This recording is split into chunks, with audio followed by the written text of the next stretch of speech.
Badvel rural police station పరిధిలో ఆరు బయట నిద్రిస్తున్న ప్రజల ఇళ్లను టార్గెట్ చేసుకుని దొంగతనాలకు పాల్పడుతున్న గుమ్మల వెంకట సుబ్బయ్య అనే నిందితుడిని బద్వేల్ రూరల్ పోలీసులు అరెస్ట్ చేశారు. ఇతని వద్ద నుంచి సుమారు 20 తులాల బంగారం నగలను స్వాధీనం చేసుకున్నారు. మరొక నిందితుడు గొల్ల రవికుమార్ పరారీలో ఉన్నాడు. పరారైన గొల్ల రవికుమార్ కోసం పోలీసులు ముమ్మరంగా గాలింపు చర్యలు చేపట్టారు. నిందితుడు గుమ్మల వెంకట సుబ్బయ్య పైన జిల్లాలోని 15 పోలీస్ స్టేషన్లో ఎర్రచందనం కేసులతో పాటు 10 దొంగతనం కేసులు ఉన్నాయని సీఐ విక్రమ నరసింహ వెల్లడించారు. అట్లూరు పోలీస్ స్టేషన్లో గుమ్మల వెంకట సుబ్బయ్య పైన ఎర్రచందనం పీడీ యాక్ట్ కేసు నమోదు చేసి కడప సెంట్రల్ జైలులో 6 నెలలు జైలు శిక్ష కూడా అనుభవించాడని తెలిపారు. అందరికీ నమస్కారం.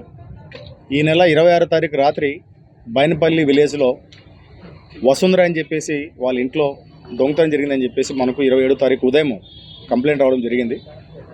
దానిపైన బద్వేల్ రూరల్ ఎస్ఐ రవికుమార్ గారి ఆధ్వర్యంలో భూపాల్ డేఎస్ఐ గారు, రాజశేఖర్ డేఎస్ఐ గారు, అమరేశ్వర్ రెడ్డి, తర్వాత మహమ్మద్ రఫీలు ఒక సపరేట్ టీమ్గా ఏర్పడి దీనిపైన దర్యాప్తును ప్రారంభించడం జరిగింది.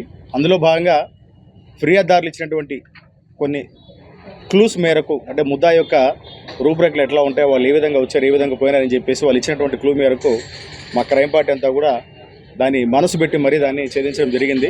అందులో భాగంగా గుండాల వెంకట సుబ్బయ్య అని చెప్పేసి ఇతను టౌన్లో ఉంటాడు.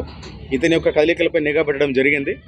సో అతని యొక్క కదలికలు అనుమానాస్పదంగా ఉండడంతో మొత్తం టీం అంతా కూడా అతని యొక్క వేరియబుల్స్ని కనుక్కొని కడపకి వెళ్ళడం జరిగింది.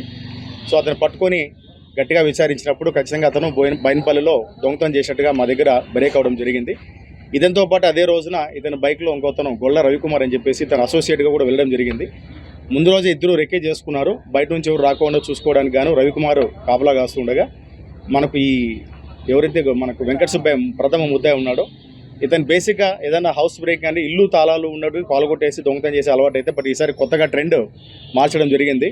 వీళ్ళు వసుంధర అని చెప్పేసి కంప్లైంట్ పార్టీ ఎవరైతే ఉన్నారో ఆరు బయట పడుకొని వాళ్ళ ఇంటి తాళాలన్నీ కూడా దిండి కింద పెట్టుకొని పడుకోవడంతో రెక్కి నిర్వహించుకున్నటువంటి ఇతను ఆ తాళాలు తీసుకొని ఇంట్లోకి దొంగగా ప్రవేశించి లోపల బీరువా తాళాలు కూడా బయట అక్కడే టేబుల్ మీద ఉంటే తీసుకొని బీరువాని కూడా ఓపెన్ చేసి సుమారుగా 20 తులాల బంగారు ఆభరణాన్ని దొంగిలించడం జరిగింది. సో మనకు ఈ దర్యాప్తులో భాగంగా మొదటి ముద్దాయిని మనం పట్టుకోవడం జరిగింది. అతని దగ్గర ఇంటాక్ట్ 20 తులాల యొక్క బంగారు ఆభరణాలు కూడా మనం స్వాధీనం చేసుకోవడం జరిగింది. గొల్ల రవికుమార్ ఎవరైతే అప్స్కాన్లో ఉన్నాడో అతని యొక్క లొకేషన్ కూడా వేరే ఏరియాలో, వేరే స్టేట్లో వస్తూ ఉంది. అతన్ని పట్టుకోవడానికి కూడా వేరే టీంను పంపించడం జరుగుతుంది. ఇందులో భాగంగా ఈ రవికుమార్ గురించి, తర్వాత మన వెంకట సుబ్బయ్య గురించి విచారిస్తే సుమారు ఈ వెంకట సుబ్బయ్య మీద 15 పోలీస్ స్టేషన్లో ఎర్రచందనం స్మగ్లింగ్ కేసులు ఉన్నాయి. అదేవిధంగా ఒక 10 పోలీస్ స్టేషన్లు మన జిల్లాలోనే దొంగతన కేసులు కూడా ఉన్నాయి. 2021 సంవత్సరంలో ఇతను అట్లూరు పోలీస్ స్టేషన్ నుంచి పీడీ యాక్ట్ పైన కూడా ఇతను ఒక 6 నెలల పాటు కడప సెంట్రల్ జైల్లో ఉండడం జరిగింది. సో అధికారులకు మరి యొక్క క్రైమ్ రికార్డ్ అంతా కూడా పంపించే మళ్ళీ ఇతని మీద పీడీ యాక్ట్ పెట్టడానికి కూడా ప్రయత్నిస్తుంది.